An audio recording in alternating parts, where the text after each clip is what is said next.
ನಮಸ್ತೆ ಸ್ನೇಹಿತರೆ, ಕನ್ನಡ ದೀಪ ಯೂಟ್ಯೂಬ್ ಚಾನಲ್ಗೆ ನಿಮಗೆಲ್ಲರಿಗೂ ಆತ್ಮೀಯವಾದಂಥ ಸ್ವಾಗತವನ್ನು ಕೋರುತ್ತಾ ಇವತ್ತಿನ ಸಂಚಿಕೆಯಲ್ಲಿ ಕುವೆಂಪುರವರು ಬರೆದಿರುವಂತಹ ಮಲೆನಾಡಿನ ಚಿತ್ರಗಳು ಅನ್ನೋ ಪ್ರಬಂಧ ಸಂಕಲನದಲ್ಲಿ ಅತ್ಯಂತ ಜನಪ್ರಿಯವಾಗಿರುವಂತಹ ಅಜ್ಜಯ್ಯನ ಅಭ್ಯಂಜನ ಈ ಪ್ರಬಂಧದ ಬಗ್ಗೆ ತಿಳ್ಕೊಳ್ಳೋಣ. ನಾನು ಈ ಮುಂಚೆ ನಿಮ್ಗೆ ಹೇಳಿದ್ದೆ ಒಂದು ವಿಡಿಯೋದಲ್ಲಿ ಅಲ್ವಾ, ಅಜ್ಜಯ್ಯನ ಅಭ್ಯಂಜನ ಯಾವ ರೀತಿ ಕುವೆಂಪುರವ್ರಿಗೆ ದಿಗಿಲನ್ನು ಉಂಟು ಮಾಡ್ತಾ ಇತ್ತು ಅಂತ.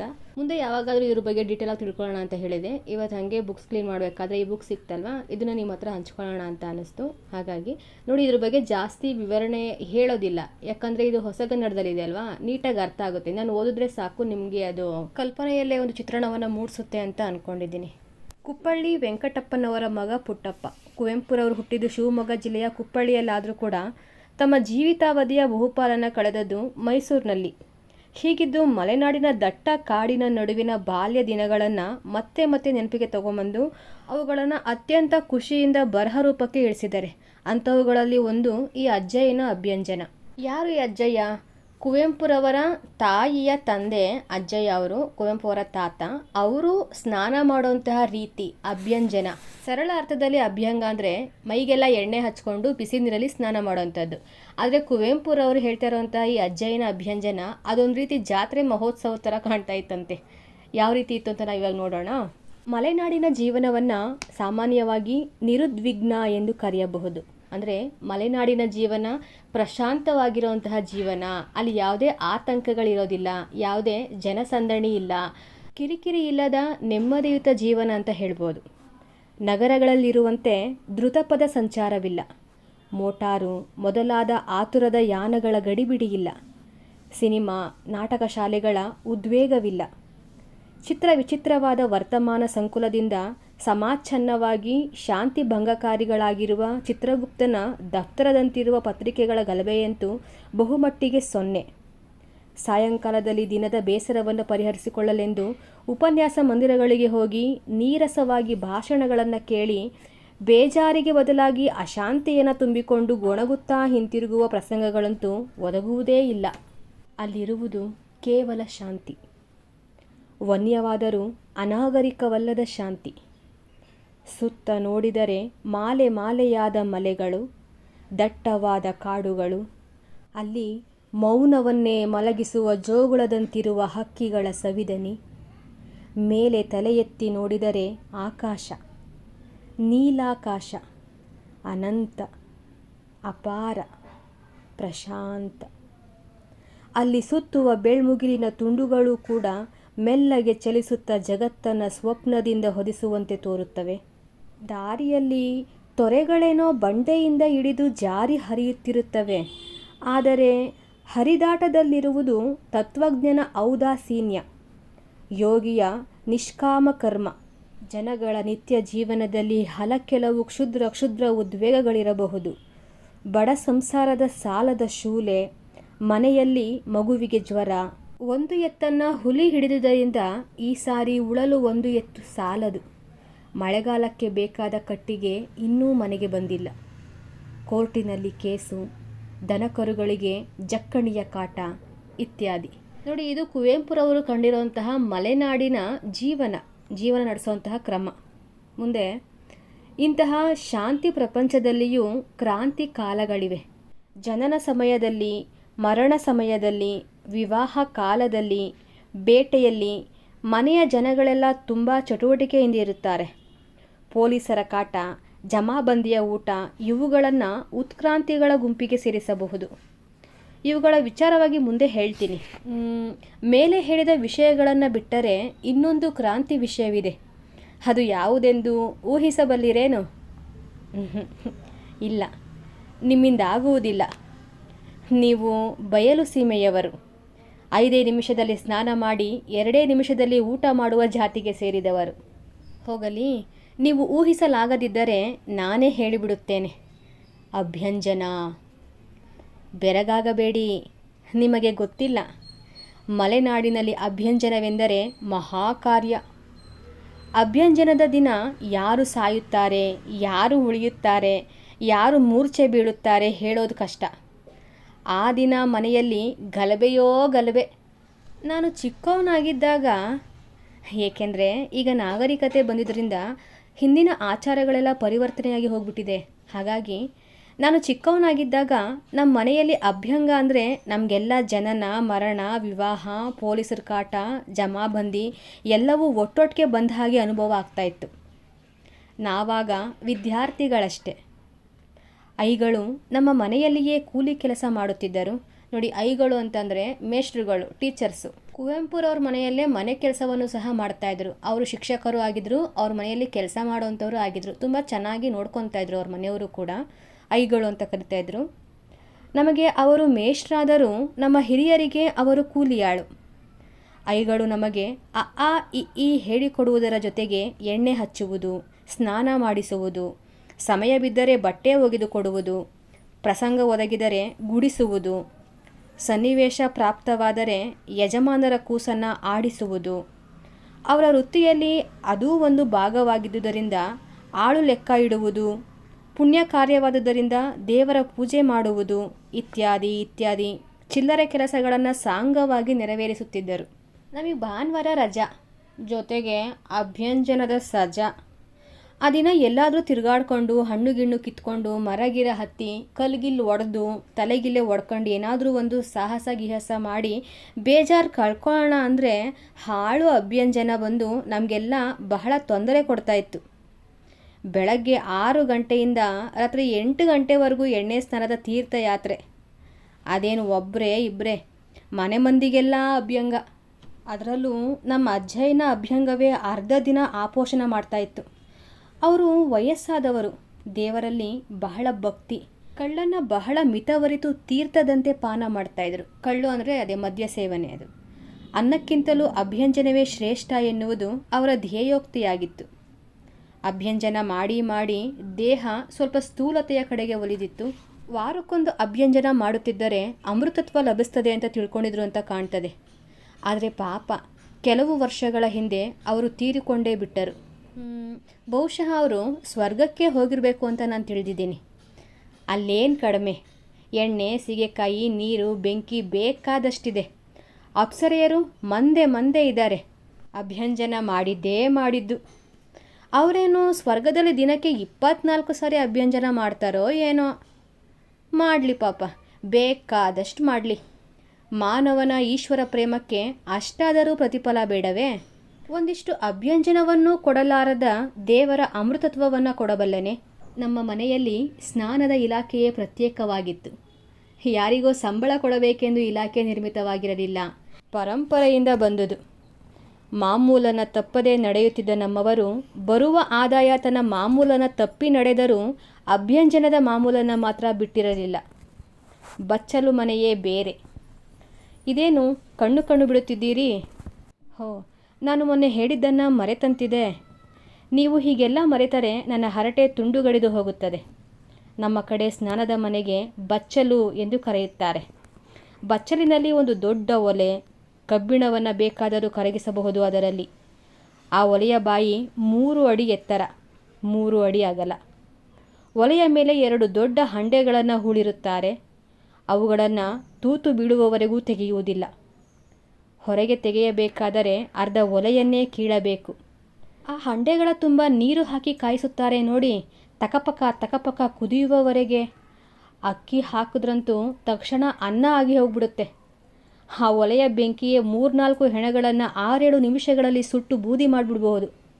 ಮಲೆನಾಡಿನಲ್ಲಿ ಕಟ್ಟಿಗೆ ಏನು ಬರವೇ? ನಾನು ನೀವು ಇಬ್ಬರೇ ಹೊರಟರೆ 10 ನಿಮಿಷಗಳ ಒಳಗೆ, ಏನು ಕಡಿಮೆ ಎಂದರೂ ಒಂದು ಗಾಡಿ ಕಟ್ಟಿಗೆ ಒಟ್ಟು ಮಾಡಬಹುದು. ಯಾವುದೋ ಸಣ್ಣ ಪುಟ್ಟ ಕಡ್ಡಿಗಳನ್ನಲ್ಲ. ಮೈಸೂರಿನ ಬೀದಿಯ ಸಾಲು ಮರಗಳಲ್ಲಿ ಕತ್ತಿ ದೋಟಿಯಿಂದ ಕ್ಷಯರೋಗ ಹಿಡಿದ ಗಿಡಗಳ ತುದಿಯ ಕೊಂಬೆಗಳನ್ನು ಮುರಿದು ತೆಗೆದುಕೊಂಡು ಹೋಗುತ್ತಾರಂತಲ್ಲ, ಅಂಥ ಕಡ್ಡಿಗಳನ್ನಲ್ಲ, ದೊಡ್ಡ ದೊಡ್ಡ ಕುಂಟೆಗಳನ್ನು. ನಮ್ಮ ಬಚ್ಚಲು ಮನೆಯ ಬೆಂಕಿ ಎಂದರೆ ಏನೆಂದು ತಿಳಿದಿದ್ದೀರಿ ಸ್ವಾಮಿ? ಬಡಬಾಗ್ನಿಯ ಮರಿ, ಸಾಕ್ಷಾತ್ ಬಡಬಾಗ್ನಿಯ ಮರಿ. ಬಡಬಾಗ್ನಿ ಅಂದರೆ ಕಡಲ ಒಳಗಿರುವಂತಹ ಕಿಚ್ಚನ್ನು ಬಡಬಾಗ್ನಿ ಅಂತ ಕರೀತಾರೆ. ಸಾಗರದ ಒಳಗಡೆ ಇರ್ತದಲ್ಲ ಅಂತಹ ಕಿಚ್ಚು. ಭಾನುವಾರ ಅಭ್ಯಂಜನ ಎಂದರೆ ಅರ್ಧ ಡಬ್ಬ ಹರಳೆಣ್ಣೆ, 2 ಬುತ್ತಿ ಸೀಗೆ ಪುಡಿ, ಮನೆ ಲೆಕ್ಕಕ್ಕೆ ಖರ್ಚು. ನಾವು 7-8 ಜನ ಹುಡುಗರು ನಮ್ಮ ಮನೆಯ ವಿಶ್ವವಿದ್ಯಾನಿಲಯದಲ್ಲಿ ಓದುತ್ತಿದ್ದ ವಿದ್ಯಾರ್ಥಿಗಳು. ನಮ್ಮ ಪ್ರಿನ್ಸಿಪಾಲರೇ ನಮ್ಮಲ್ಲಿ ಎಣ್ಣೆ ಸವರಿಕೊಳ್ಳುವುದಕ್ಕೂ ಬರದ ಅಂಡರ್ ಗ್ರ್ಯಾಜುಯೇಟ್ಗಳಿಗೆ ಎಣ್ಣೆ ಹಚ್ಚುವುದು. ಉಪಾಧ್ಯಾಯರು ವಿದ್ಯಾರ್ಥಿಗಳು ಎಂದರೆ ಹಾಗಿರಬೇಕು. ಏನು ಮೈತ್ರಿ, ಏನು ಸೇವೆ, ಎಷ್ಟು ಕರುಣೆ ನೋಡಿ. ಆಗಿರೋ ಥರ ಇವಾಗಿಲ್ಲ. ಈಗ ಎಲ್ಲೆಲ್ಲಿಯೂ ವಿದ್ಯಾರ್ಥಿಗಳಿಗೂ ಉಪಾಧ್ಯಾಯರುಗಳಿಗೂ ಸಂಬಂಧ ಹೊರಟೇ ಹೋಯಿತು ಅಂತ ಕೂಗಿಕೊಳ್ತಾ ಇರ್ತಾರೆ. ನಮ್ಮ ಈ ಸನಾತನ ಪುರಾತನ ಪವಿತ್ರ ಪುಣ್ಯಭೂಮಿಯಾದ ಭರತ ವರ್ಷದ ಮಾತಂತಿರಲಿ, ಸಮಗ್ರ ಜಗತ್ತಿಗೆ ಕ್ಷೇಮ ಉಂಟಾಗುವುದರಲ್ಲಿ ಸ್ವಲ್ಪವೂ ಸಂದೇಹವಿಲ್ಲ. ನಗಬೇಡಿ ಸ್ವಾಮಿ, ನಗಬೇಡಿ. ನನ್ನ ಮಾತಿನ ಅರ್ಥವನ್ನು ಗ್ರಹಿಸಿ ನೋಡಿ, ಆಗ ವಿಷಯ ಗೊತ್ತಾಗುತ್ತದೆ. ಹುಡುಗರ ಜೊತೆಗೆ ದೊಡ್ಡವರು ಅಪ್ಪಯ್ಯ, ಚಿಕ್ಕಪ್ಪಯ್ಯ, ಸಣ್ಣ ಚಿಕ್ಕಯ್ಯ, ದೊಡ್ಡ ಕಕ್ಕಯ್ಯ, ಅಣ್ಣಯ್ಯ, ಅಜ್ಜಯ್ಯ ಇತ್ಯಾದಿ. 2 ಆಳುಗಳಿಗೆ ಎಣ್ಣೆ ತಿಕ್ಕಿ ತಿಕ್ಕಿ ಸಾಕಾಗಿ ಹೋಗಬೇಕು. ಎಷ್ಟೋ ಸಾರಿ ಅವರು ಮರುದಿನವೇ ಜ್ವರ ಬಂದು ಹಾಸಿಗೆ ಹಿಡಿದಿದ್ದಾರೆ ಅಂದರೆ ನೀವೇ ಲೆಕ್ಕ ಹಾಕಿ ಈ ಅಭ್ಯಂಜನ ಯಾವ ರೀತಿ ಇತ್ತು ಅಂತ. 2 ಆಳುಗಳು ನೀರು ಸರಿ ಮಾಡುವುದು. ಹಾಗೆಂದರೆ ಏನು ಅನ್ನುವಿರೋ? ಹೇಳುತ್ತೇನೆ, ಲಾಲಿಸಬೇಕು. 2 ಹಂಡೆಗಳಲ್ಲಿ ನೀರು ಕುದಿಯುವುದು ಒತ್ತಟ್ಟಿಗಿರಲಿ. ಅದು ನೀರಿನ ಉಗ್ರಾಣವಾಯಿತು. ಅಲ್ಲಿಂದ ನೀರನ್ನು ತೆಗೆದು ಬೇರೆ ಕಡಾಯಿಗಳಿಗೆ ಹಾಕಿ ತಣ್ಣೀರು ಬೆರೆಸಿ ಹದ ಮಾಡುವುದು. ನೀರು ಬೆರೆಸಲು ಒಂದು ದೊಡ್ಡ ಅಗಲವಾದ ಬಾಯಿ ಇರುವ ಕಡಾಯಿ, ಅಲ್ಲದೆ ಒಂದು ದೋಣಿ, ಸುಮಾರು 12-13 ಅಡಿಗಳಷ್ಟು ಉದ್ದದ್ದು ಆ ದೋಣಿ ಏಕೆ ಅನ್ನುವಿರೋ? ಎಣ್ಣೆ ಹಚ್ಚಿಕೊಂಡು ಮೈ ಚೆನ್ನಾಗಿ ನೆನೆದ ಮೇಲೆ ಅದರಲ್ಲಿ ಮಲಗಿಕೊಳ್ಳುವುದು. ಅಭ್ಯಂಜನದ ಒಂದು ಮುಖ್ಯವಾದ ಅಂಗವೇ ಅದು. ಆ ನೀರು ಬಿಸಿ ಬಿಸಿಯಾಗಿರುವುದು. ಅದನ್ನು ಬಿಸಿ ನೀರು ಎಂದರೆ ತಪ್ಪಾಗಬಹುದು. ಸುಡು ನೀರು ಎನ್ನುವುದೇ ಉತ್ತಮ ಮತ್ತು ಸತ್ಯಕ್ಕೆ ಹೆಚ್ಚು ಸಮೀಪ. ಅಭ್ಯಂಜನದಲ್ಲಿ ಬಿಸಿ ನೀರನ್ನು ಉಪಯೋಗಿಸುವುದೇ ಇಲ್ಲ, ಎಲ್ಲ ಸುಡು ನೀರೇ. ಎಷ್ಟೋ ಸಾರಿ ಹುಡುಗರನ್ನು ಬಲಾತ್ಕಾರದಿಂದ ಎಳೆದುಕೊಂಡು ಹೋಗಿ ಅದರಲ್ಲಿ ಅದ್ದಿದಾಗ ಅವರು ಕಿಟ್ಟನೆ ಕಿರುಚಿಕೊಂಡು ಕೆಳಗೆ ಹಾರಿ ಕಲ್ಲಿನ ಮೇಲೆ ಬಿದ್ದು ಗಾಯವಾಗಿದೆ ಅಂದರೆ ಇಷ್ಟೊಂದು ವಿಧ ವಿಧವಾದ ಪಾತ್ರೆಗಳಿಗೆ ನೀರು ಹಾಕುವುದು 2 ಆಳುಗಳಿಗೆ ಸಾಕಾಗಿ ಹೋಗುತ್ತದೆ. ಅತ್ತ ಆಳುಗಳು ಅಭ್ಯಂಜನದ ನಾಟಕಕ್ಕೆ ಬೇಕಾದ ಸಲಕರಣೆಗಳನ್ನು ಸಿದ್ಧ ಮಾಡುತ್ತಿರಲು ಇತ್ತ ಪಾತ್ರಧಾರರು ಎಣ್ಣೆ ಹಚ್ಚಿಕೊಳ್ಳುತ್ತಿರುವುದೊಂದು ಸುಮನೋಹರ ದೃಶ್ಯ. ಮಸಿಯಲ್ಲ, ಹರಳೆಣ್ಣೆಯಲ್ಲಿ ಅದನ್ನು ಬರೆದರೂ ಆ ವರ್ಣನೆ ಸರಿಯಾಗಿ ಆವಿರ್ಭವಿಸುವುದು ಅಸಾಧ್ಯ. ಪ್ರಿನ್ಸಿಪಾಲರಾದ ನಮ್ಮ ಐಗಳು ಕಿರಿಯರಿಗೆ ಎಣ್ಣೆ ಹಚ್ಚಿ ಬಿಡುತ್ತಿರುವರು. ಅದೊಂದು ದೊಡ್ಡ ಗೋಳು. ತಿಮ್ಮು ಎಣ್ಣೆ ಹಚ್ಚಿಕೊಳ್ಳುತ್ತಾ ಕಿಟ್ಟನೆ ಕೂಗಿಕೊಂಡನು. ಏಕೆ ಎಂದರೆ ಮೊನ್ನೆ ಮಾವಿನ ಮರದಿಂದ ಕೆಳಗೆ ಹಾರಿದಾಗ ಬಿದ್ದು ಗಾಯವಾಗಿದ್ದನ್ನು ಯಾರಿಗೂ ಹೇಳದೆ ಮುಚ್ಚಿಟ್ಟಿದ್ದನು.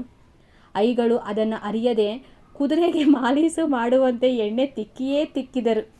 ಹಾಗೆ ಮಾಡುವಾಗ ಕಿತ್ತು ಹೋದ ಗಾಯ ಹಿಸಿದುಕೊಂಡು ಇದ್ದಕ್ಕಿದ್ದಂತೆ ದೃಗ್ಗೋಚರವಾಯಿತು. ಅಂತೂ ಗಾಯದ ನೋವಿಗೋ ಗುಟ್ಟು ಬಯಲಾಯಿತಲ್ಲ ಎಂದೋ ಗೊಳೋ ಎಂದು ಅಳುತ್ತಿದ್ದಾನೆ. ಅವನನ್ನು ಸಮಾಧಾನ ಮಾಡಿದ್ದೇ ತಡ. ವಾಸು ಕೂಗುತ್ತಿದ್ದಾನೆ. ಯಾಕೆ ಕೂಗ್ಕೊತಾ ಇದ್ದಾನವನು? ತಲೆಗೆ ಹಾಕಿದ ಎಣ್ಣೆ ಶಿವನ ತಲೆಯ ಜಡೆಗಳಿಂದ ಹೊರಟ ಶ್ರೀಮದ್ ಗಂಗೆಯಂತೆ ಮೆಲ್ಲನೆ ಕೇಶರಾಶಿಗಳಿಂದ ಉಚ್ಚಡಿಸಿ ಲಲಾಟದ ಮಾರ್ಗವಾಗಿ ಭ್ರೂ ಮಧ್ಯೆ ಹಿಡಿದು ಕಮಲ ನಯನಗಳನ್ನು ಪ್ರವೇಶಿಸಿ ಬಿಟ್ಟಿತು. ನೆಗೆದು ಬಿದ್ದು ಕಿರುಚಿಕೊಳ್ಳುತ್ತಿದ್ದಾನೆ. ಸರಿ. ಐಗಳು ಓವುಗೆ ಎಣ್ಣೆ ಹಚ್ಚುವುದನ್ನು ನಿಲ್ಲಿಸಿ ವಾಸುವಿನ ರಿಲೀಫ್ ವರ್ಕ್ಗೆ ಹೊರಟರು. ಏನಿಲ್ಲ, ವಾಸುಗೆ ತಲೆಯಿಂದ ಸೋರ ಥರ ಎಣ್ಣೆ ಹಾಕ್ಬಿಟ್ಟಿದ್ದಾರಲ್ವ, ಆ ಎಣ್ಣೆ ಕಣ್ಣಿಗೆ ಬಿದ್ದುಬಿಟ್ಟಿದೆ. ಅದಕ್ಕೆ ಅವ್ನು ಕಿರ್ಚ್ಕೊತಾ ಇದ್ದಾನೆ. ಈ ಕಡೆ ಐಗಳು ಓಬುಗೆ ಎಣ್ಣೆ ಹಚ್ತಾ ಇದ್ರು. ಅದನ್ನು ಅಲ್ಲಿಗೆ ಅರ್ಧಕ್ಕೆ ಸ್ಟಾಪ್ ಮಾಡಿ ವಾಸುವಿನ ಕಣ್ಣನ್ನು ಒರೆಸೋದಕ್ಕೆ ಅಂತ ಬರ್ತಾ ಇದ್ದಾರೆ. ಯಾವ ಥರ ಕಣ್ಣು ಒರೆಸ್ತಾ ಇದ್ದಾರೆ ನೋಡಿ. ಓಬುಗೆ ಎಣ್ಣೆ ಹಚ್ಚುವುದನ್ನು ನಿಲ್ಲಿಸಿ ವಾಸುವಿಗೆ ರಿಲೀಫ್ ವರ್ಕ್ಗೆ ಹೊರಟರು. ಬಟ್ಟೆಯಿಂದ ಕಣ್ಣು ಜಜ್ಜಿ ಹೋಗುವಂತೆ ಒರೆಸಿದ್ದಾಯಿತು. ಇಲ್ಲಿ ಮುಗಿತ ಅಂದರೆ ಇಲ್ಲ. ಆದರೆ ಆ ಗಲಾಟೆಯಲ್ಲಿ ತಲೆಯಲ್ಲಿದ್ದ ಕಜ್ಜಿಯ ಜ್ಞಾಪಕವೇ ಅವರಿಗಾಗಲಿಲ್ಲವಲ್ಲ. ಯಾರಿಗೆ? ಐಗಳಿಗೆ. ಏನು ಮಾಡ್ತಾರೆ ಕಣ್ಣು ಒರೆಸೋದಕ್ಕೆ? ಅದನ್ನು ಎಡಗೈಯಿಂದ ಬಲವಾಗಿ ಅದುಮಿದ್ದರಿಂದ ತಲೆ ಹಿಡ್ಕೊಂಡು ಕಣ್ಣು ಒರೆಸ್ತಾ ಇದ್ದಾರಲ್ವ, ಆವಾಗ ಬಲವಾಗಿ ಅದುಮಿದ್ದರಿಂದ ಅವನು ಮತ್ತೂ ಕುಣಿದು ಕೂಗತೊಡಗಿದನು. ಇದು ವಾಸು ಕತೆ ಆಯಿತು. ಅಲ್ಲಿ ನೋಡಿ ಮಾನು ಎಣ್ಣೆಯ ಕುಡಿಕೆಯನ್ನೇ ಮಗುಚಿ ಹಾಕಿದನು. ಅವನಿಗೂ ಭೂದೇವಿಗೂ ಸ್ಪರ್ಧೆ ತೊಡಗಿದೆ. ಭೂದೇವಿ ತೈಲವನ್ನು ಪಾನ ಮಾಡಲು ಯತ್ನಿಸುತ್ತಿದ್ದಾಳೆ. ಮಾನು ಆದಷ್ಟನ್ನು ಬಳಿದು ಮೈಗೆ ಬಳಿಯುತ್ತಿದ್ದಾನೆ. ಆ ಬಳ್ಕೊಳ್ಳೋ ಬರದಲ್ಲಿ ಮಣ್ಣೆಲ್ಲ ಮೈಗಾಗಿ ಹೋಗಿದೆ. ಈ ಅನಾಹುತವನ್ನು ನೋಡಿದ ಚಿಕ್ಕಯ್ಯ ರೇಗಿ ಎದ್ದು ಮಾನುಗೆ ದಿಡ್ ಎಂದು ಒಂದು ಗುದ್ದು ಕೊಟ್ಟರು. ಅವನು ಮೌನವಾಗಿ ರೋಧಿಸುತ್ತಾ ಮೂಲೆ ಸೇರಿ ಪೊರಕೆಯಾಗಿ ಬಿಟ್ಟನು. ಹುಡುಗರ ಗುಂಪಿನಲ್ಲಿ ಹೀಗೆ ಘಟನೆಗಳ ಮೇಲೆ ಘಟನೆಗಳು ಪ್ರಾಪ್ತವಾಗುತ್ತಿರಲಾಗಿ ದೊಡ್ಡವರ ಮೈಗೆ ಆಳುಗಳು ಎಣ್ಣೆ ಉಜ್ಜುತ್ತಿದ್ದಾರೆ. ಕೆಲವರು ಗರಡಿಯಲ್ಲಿ ಕಸರತ್ತು ಮಾಡುವಂತೆ ಹುಂ ಹುಸ್ ಹುಂ ಹುಸ್ ಎನ್ನುತ್ತಿದ್ದಾರೆ. ಅಜ್ಜಯ್ಯ ದೂರದಲ್ಲಿ ಕುಳಿತು ಎಣ್ಣೆ ಉಜ್ಜಿಸಿಕೊಳ್ಳುತ್ತಿದ್ದಾರೆ. ಅವರ ಮೈಯೆಲ್ಲ ತೈಲಮಯ. ಆಳು ತಲೆಗೆ ಎಣ್ಣೆ ಹಾಕಿ ಪಟ್ ಪಟ್ ಎಂದು ಮದ್ದಲೇ ಬಡಿಯುವಂತೆ ಬಿಡುವಿಲ್ಲದೆ ಬಡಿಯುತ್ತಿದ್ದಾನೆ. ಆ ಏಟಿಗೆ ಅಭ್ಯಾಸವಿಲ್ಲದವರಾಗಿದ್ದರೆ ಮೆದುಳೆಲ್ಲ ಕದಡಿ ಹೋಗುತ್ತಿತ್ತು. ಆದರೆ ಅಜ್ಜಯ್ಯ ಅಚಲದಂತೆ ಧೀರವಾಗಿ ಕುಳಿತಿದ್ದಾರೆ. ಈ ಮಧ್ಯೆ ಅವರು ಎಣ್ಣೆ ಹಚ್ಚಿಕೊಳ್ಳುವುದನ್ನು ಪ್ರಾರಂಭಿಸುವಾಗ ಮಾಡುವ ಕರ್ಮಕ್ರಿಯೆಗಳನ್ನು ಹೇಳಿದರೆ ಅಪ್ರಕೃತವಾಗದು. ಅಲ್ಲಿ ನೋಡಿ, ಅವರ ಮುಂದೆ ನೆಲದ ಮೇಲೆ ಬೆರಳಿನಿಂದಿಟ್ಟ 7 ಎಣ್ಣೆಯ ಚುಕ್ಕೆಗಳಿವೆ. ಅವು ಅಶ್ವತ್ಥಾಮ, ಹನುಮಂತ ಮೊದಲಾದ ಪುರಾಣ ಪ್ರಸಿದ್ಧರಾದ ಸಪ್ತ ಚಿರಂಜೀವಿಗಳ ಸ್ಮಾರಕ ತೈಲ ಬಿಂದುಗಳು. ಅದಾದಮೇಲೆ ಅವರು ಏನೇನೋ ಬಾಯಲ್ಲಿ ವಟಗುಟ್ಟುತ್ತಾ ಬಂಗಾಳದ ವೈಷ್ಣವರು ನಾಮಗಳನ್ನು ಬಳಿದುಕೊಳ್ಳುವಂತೆ ಎದೆ, ಹೊಟ್ಟೆ, ತೋಳು, ಬೆನ್ನು ಮೊದಲಾದ ಕಡೆ ಎಣ್ಣೆಯ ಬೊಟ್ಟುಗಳನ್ನು ಇಟ್ಟುಕೊಂಡು ಆಳಿಗೆ ಎಣ್ಣೆ ಉಜ್ಜಲು ಅಪ್ಪಣೆ ಕೊಡುವರು.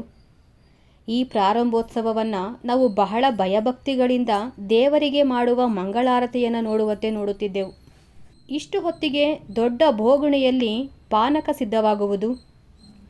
ಎಣ್ಣೆ ಹಚ್ಚಿ ಆಯಾಸಪಟ್ಟವರಿಗಲ್ಲ, ಹಚ್ಚಿಸಿಕೊಂಡು ಆಯಾಸಪಟ್ಟವರಿಗೆ. ಅಲ್ಲದೆ ಅಭ್ಯಂಜನದ ನಡುವೆ ಬಿಸಿನೀರು ಮಿಂದು ಶಕ್ತಿಗುಂದಿದವರಿಗೂ ಪಾನಕವಿತ್ತು. ಪುನಃ ಸಶೇಷವಾದ ಸ್ನಾನವನ್ನು ಪೂರ್ತಿಯಾಗಿ ಪೂರೈಸಲು ಶಕ್ತಿ ಬರುವಂತೆ ಮಾಡುವುದು ರೂಢಿಯಾಗಿತ್ತು. ಯಪ್ಪ, ಅಷ್ಟು ಬಿಸಿ ಬಿಸಿಯಾದ ಸುಡು ನೀರನ್ನು ಹೇಗೆ ಮೀಯುತ್ತಿದ್ದೆವೋ ನಾನರಿಯೆ. ಈಗ ಅದನ್ನು ನೆನೆದರೆ ಸಾಕು, ನನಗೆ ಬೆವರು ಬರುವ ಹಾಗೆ ಆಗುತ್ತದೆ. ಆ ಬಿಸಿ ನೀರಿನ ದೋಣಿಯಲ್ಲಿ ಅರ್ಧ ಗಂಟೆ ಮಲಗಿ ಅಲ್ಲಿಂದ ಕೆಳಗೆ ಇಳಿಯಲು ಶಕ್ತಿ ಸಾಲದೆ ಇತರರ ಸಹಾಯದಿಂದ ಕೆಳಗಿಳಿದರೆ ಕೂಡಲೇ ಕಡಾಯಿಯಲ್ಲಿ ಸಿದ್ಧವಾಗಿದ್ದ ಸುಡು ನೀರನ್ನು ತಲೆಯ ಮೇಲೆ ರಪ್ ರಪ್ ಎಂದು ಹಾಕುವರು. ಶಿಥಿಲವಾಗಿದ್ದ ಜೀವ ಮತ್ತೂ ಶಿಥಿಲವಾಗಿ ನಿಲ್ಲಲಾರದೆ ಕೊಣದ ಕಲ್ಲಿನ ಮೇಲೆ ಕುಳಿತರೆ ಒಬ್ಬರಲ್ಲ ಇಬ್ಬಿಬ್ಬರು ಸೀಗೆಯಿಂದ ಮೈಯುಜ್ಜಲು ತೊಡಗುವರು. ಅವರ ತಿಕ್ಕಾಟ ಎಳೆದಾಟದಲ್ಲಿ ಮೂರ್ಛೆ ಬರುವಷ್ಟಾಗುವುದು. ಆಮೇಲೆ ತಲೆಯಲ್ಲಿದ್ದ ಹರಳೆಣ್ಣೆ ಸಂಪೂರ್ಣವಾಗಿ ಹೋಗುವಂತೆ ತಲೆಯುಜ್ಜುವರು. ಆ ಸಮಯದಲ್ಲಿ ಅಳದೇ ಇರುವ ಹುಡುಗರೇ ಇಲ್ಲ. ಕಣ್ಣನ್ನು ಎಷ್ಟು ಬಲವಾಗಿ ಮುಚ್ಚಿದರೂ ಸೀಗೆಯ ನೀರು ಹೇಗಾದರೂ ಮಾಡಿ ಒಳಗೆ ನುಗ್ಗಿಯೇ ನುಗ್ಗುವುದು. ಸ್ನಾನ ಮುಗಿಯುವಷ್ಟರಲ್ಲಿ ಮೈಯೆಲ್ಲ ಹಣ್ಣಾಗಿ ಹುಣ್ಣಾಗಿ ಕಣ್ಣಿನಂತೆಯೇ ಕೆಂಪಾಗಿ ನಿಲ್ಲಲಾರದಷ್ಟು ಶಕ್ತಿಗುಂದದೇ ಇದ್ದರೆ ಅದು ನಿಜವಾದ ಅಭ್ಯಂಜನ ಅಲ್ಲವೇ ಅಲ್ಲ ಎಂಬುದು ನಮ್ಮವರ ನಂಬಿಕೆ. ಸ್ನಾನ ಮುಗಿಯಿತು.